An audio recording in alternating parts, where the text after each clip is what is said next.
the President of the United States. So I received this message from the heavens. So my microwave dish, my SETI dish, finally captures something. And what it says is, in 50 years, or 13 years, we're coming to your planet. You got to be ready. Now just imagine what would happen if that happened.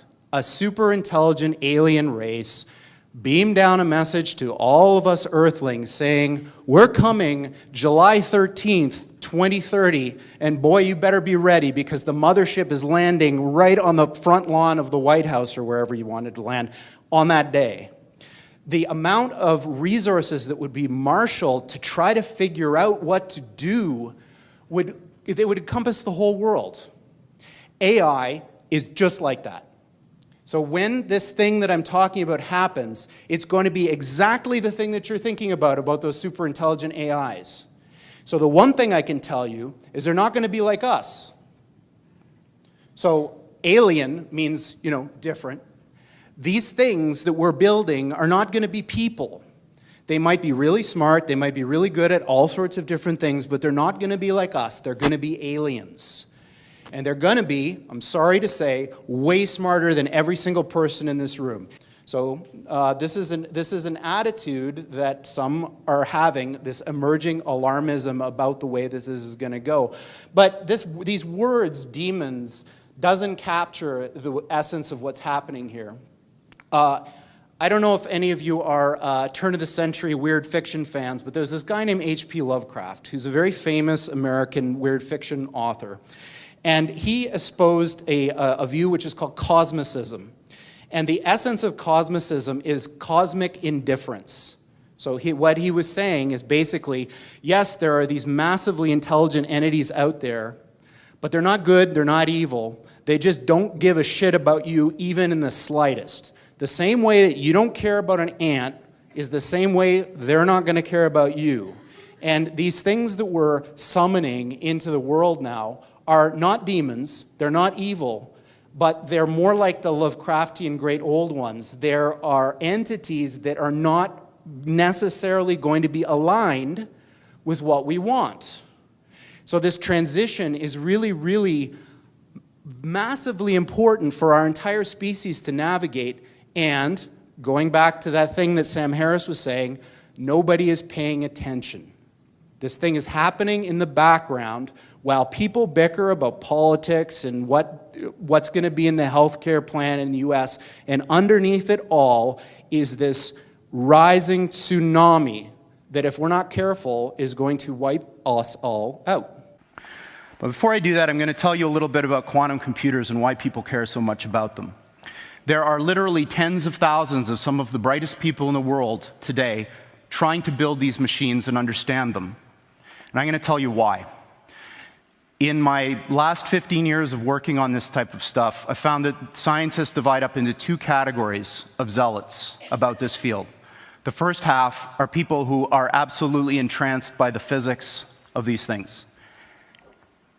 This quote is from a respectable scientist, in fact, one of the founders of this field, that may look a little strange to you who don't follow theoretical physics, but there is a very clear prediction that our most successful theory of nature makes, and that is that there are an enormous number, mind-bogglingly large number, of parallel realities, as real as this one, that have different consistent histories.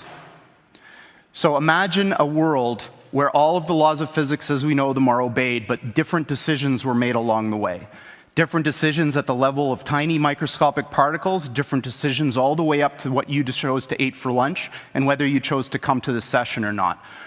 Quantum mechanics makes a very specific prediction that all of those are as real as the thing that you remember. And this is bizarre, because we don't see those other things. But science has reached the point now where we can build machines that exploit those other worlds. And quantum computers are perhaps the most exciting of all of these that we have within, or almost within, our grasp right now. So people from a physics background love this. They want to understand the world. They want to understand the universe, how it all works. There's another type of person who tends to come from the computer science side that's like, yeah, okay, that's all great. But there's a different thing going on here, which is just as exciting, if not more, and that these machines that supposedly can do this wild stuff, let's forget about how they work, if you could build one, could solve problems that you could never, ever solve with any computer of the sort that we built. If you took every single atom of silicon in the world and made the most sophisticated conventional Intel-style processor that you could build, there are problems we know of that I could write down on a sheet of paper that you could never, ever, ever solve with that thing, that you could with this kind of machine. So that's very exciting. Humans use tools to do things. If you give humans a new kind of tool that can do things that you couldn't otherwise do, imagine the possibilities. So you may think, well, this is all fine and dandy, but aren't these things in the realm of theory and speculation kind of in the same regime as other futuristic things you may have heard of which may be allowed by the laws of physics but aren't here yet? That's not true. There are, in fact, many of these machines deployed now in openly available research centers following the model that was used to introduce supercomputers to the world. They're too big and ornery and difficult to operate to put in your home, too expensive also, but you can give them to a place which will manage them as a shared resource that will offer that service to the world. And there are two of these now. One of them is at the University of Southern California. So these types of computers now are being thought of in the same way. They're not terrifically powerful yet, but they're doing something completely different than what your computer does. And that thing is like flight. It gives these computers access to these new resources, maybe you could call them parallel universes, in order to do something that you couldn't otherwise do. Steve Jurvetson has been a longtime friend and investor in the company, and for those of you who don't know him, he's a Silicon Valley investor who's probably the smartest VC that I know of, and certainly the one that's the most attuned to technological trends. He's on the board of SpaceX, Tesla, Synthetic Genomics, which is Craig Venter's company that's trying to build artificial life, and D-Wave, and that's it. And this is his particularly poetic way of framing the difference between the machines we build and conventional computers. This is what they look like. There are two of them. These are from our lab in Burnaby in British Columbia.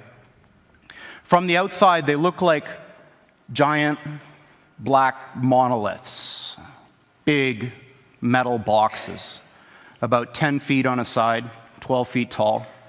And they are powered, they have a fridge inside them, a refrigerator that cools these chips to almost absolute zero. Just a wisp, a fraction of a degree above absolute zero. Hundreds of times colder than interstellar space. Amongst the coldest and most isolated and extreme conditions that humans have ever been able to engineer. These fridges, interestingly enough, which are called pulse tube dilution refrigerators, have a thing called a pulse tube, which emits a sound roughly once per second, which sounds eerily like a heartbeat. So if you have the opportunity to stand next to one of these machines, it is an awe-inspiring thing, at least for me. It feels like an altar to an alien god. They really are impressive machines. At the heart of this big box is a tiny chip about the size of your thumbnail. And on this chip resides all of the wonder and magic that makes this thing go. I'm not going to describe in any mathematical detail how it all works, but let me give you an analogy. In quantum mechanics, there's this concept that a thing can exist in two states which are mutually exclusive at the same time, quote unquote. And I'm using those words because the English language was developed before we had concepts to describe what these things actually are doing. But I'm going to give you a roundabout way of understanding this. Imagine that there really are parallel universes out there, and now imagine you have two that are exactly identical in every respect, all the way out to the horizon as far as we can see, down to the last little atomic detail of every single thing, with only one difference. And that's the value of a little thing called a qubit on this chip, which is a contraction of quantum bit. And that qubit is very much like a bit or a transistor in a conventional computer. It has two distinct physical states, which we call 0 and 1 for bit. In a conventional computer, these are mutually exclusive. That device is either one or the other and never anything else. In a quantum computer, that device can be in this strange situation where these two parallel universes have a nexus, a point in space where they overlap. And when you increase the number of these devices, every time you add one of these qubits, you double the number of these parallel universes that you have access to, until such time when you get to a chip like this, which is about 500 of these bits, you have something like 2 to the 500th power of these guys living